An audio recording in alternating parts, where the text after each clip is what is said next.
Arrête ce son!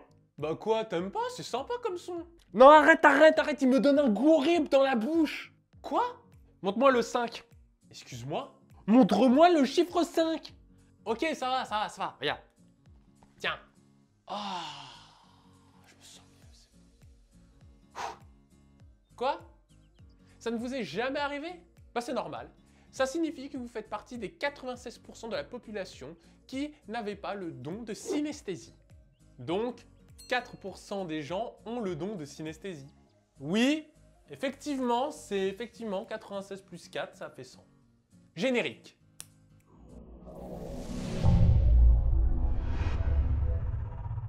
La synesthésie, la capacité de mobiliser différents sens pour mémoriser une information. C'est-à-dire? Eh bien, si je vous montre des chiffres, vous voyez ça. Alors qu'un synesthète voit ça. Attends, il voit des couleurs dans les chiffres? Absolument. Les synesthètes sont capables d'utiliser plusieurs sens pour encoder une information, là où nous, simples mortels, utilisons seulement un seul sens pour encoder une information. Ouais, c'est plutôt stylé. Et du coup, les synesthètes, ils sont un petit peu comme toi? C'est des geeks, enfin je veux dire des personnes qui utilisent des techniques pour mémoriser?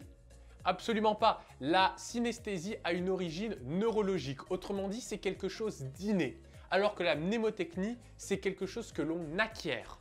Certaines personnes sont effectivement capables de voir des sons ou d'entendre des couleurs. C'est comme ça, c'est naturel, même eux ne l'expliquent pas. Donc, 4% de la population peut utiliser tous ses sens pour mémoriser une information. Eh bien, pas exactement.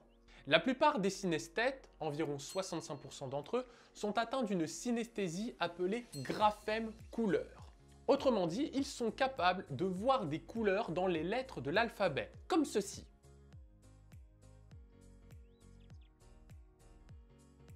Ainsi, en regardant le mot, il ne voit pas uniquement le mot, il voit toute une palette de couleurs. Alors il faut savoir qu'il existe 152 formes de synesthésie enregistrées par l'Association américaine des synesthètes. Et vous savez la meilleure? Cette étude a été faite en 2004 par l'association. Alors il est logique de penser qu'aujourd'hui, il y en a beaucoup plus. Vous vous rendez compte? Ça signifie qu'il existe au minimum 152 façons d'utiliser nos sens pour mémoriser des informations. C'est pas extraordinaire? Wow, I can see colors and hear sounds.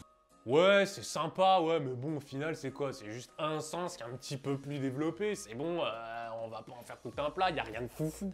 Alors, Daniel Tammet, qui est l'un des synesthètes les plus connus au monde, a réussi à mémoriser 22 514 décimales de pi, et ce grâce à sa synesthésie.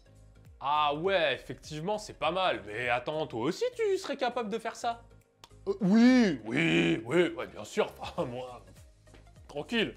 Mais à la différence de Daniel Tammet, moi, je suis obligé d'utiliser consciemment des techniques de mémorisation pour emmagasiner tout ça. Chez lui, ce processus de mémorisation se fait naturellement grâce à sa synesthésie. Alors que pour nous, on voit le 8, bah, on pense au 8. À la limite, on peut imaginer une image grâce à notre table de rappel. Mais comment ça se fait que c'est aussi efficace?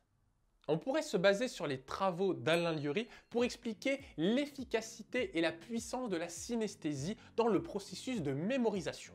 Alain Lieury, professeur en psychologie cognitive, a mis en exergue que plus nous utilisons de sens pour encoder une information, plus cette information-là sera ancrée dans notre mémoire. Il a développé ce qu'on appelle la théorie du double encodage. Si je vous demande de mémoriser éléphant et que je vous montre l'image plus le mot éléphant, vous allez avoir plus de facilité pour mémoriser cette information que si je vous avais montré uniquement l'image ou que je vous avais uniquement montré le mot. C'est ce qu'il a appelé le double encodage parce qu'il y a à la fois l'image et l'orthographe. Ainsi, plusieurs parties de notre cerveau vont s'allumer en même temps pour encoder et mémoriser cette information. On peut supposer que pour les synesthètes, c'est le même processus. Le fait d'utiliser plusieurs sens va en fait renforcer la qualité mnésique de l'information parce qu'elle sera disponible dans plusieurs lobes cérébraux. Vous savez ce qu'on dit, il ne faut jamais mettre tous ses œufs dans le même panier. Eh bien on peut dire que les synesthètes respectent parfaitement ce dicton, parce que grâce à leur encodage multiple, ils déposent l'information dans plusieurs endroits de leur tête. De plus, lorsqu'ils vont mémoriser une information en utilisant leur sens, ils vont pouvoir ressentir des émotions, ce qui va accentuer la mémorisation. Par exemple, si certains synesthètes vont voir ou entendre le nombre 67, peut-être que certains vont ressentir de la tristesse, d'autres de la joie, d'autres de l'anxiété, mais ils vont tous ressentir une émotion particulière, là où nous verrons simplement le nombre 67. On se souvient tous d'événements marquants, comme notre passage au bac, une violente dispute, un premier encart. Oh, c'est trop mignon, j'ai envie de vomir presque. Et pourquoi? Parce que les émotions, le circuit émotionnel est très lié au circuit de mémorisation. Donc forcément, plus on met d'émotions, plus on a de chances de mémoriser. Voilà quelques raisons qui pourraient expliquer cette incroyable capacité de mémorisation qu'ont les synesthètes. Mais au final, est-ce que cette capacité est si enviable que ça? C'est vrai que ça peut être cool d'utiliser plusieurs sens pour mémoriser une information et ainsi faciliter l'apparition d'images. D'ailleurs, certains synesthètes ont un immense potentiel créatif. Mais d'un autre côté, vous imaginez, vous voyez une série de nombres et là, vous avez des émotions incontrôlables. Vous pouvez ressentir de la peur, de la joie, de la tristesse, mais vous n'avez aucun contrôle dessus. Au final, est-ce que c'est pas un peu pervers ? Peut-être que oui, peut-être que non. Mais si vous voulez comprendre et savoir ce que ressent vraiment un synesthète, eh bien écoutez, n'hésitez pas à me le dire dans les commentaires et je ferai peut-être une interview d'un synesthète pour qu'il nous explique un petit peu comment ça se passe dans sa tête et comment un petit peu s'exprime cette synesthésie et comment il peut s'en servir dans sa vie courante. Si cette vidéo vous a appris quelque chose, eh bien n'hésitez pas à la partager, à vous abonner, à activer les notifications et sur ce, je vous dis adios mes mémos.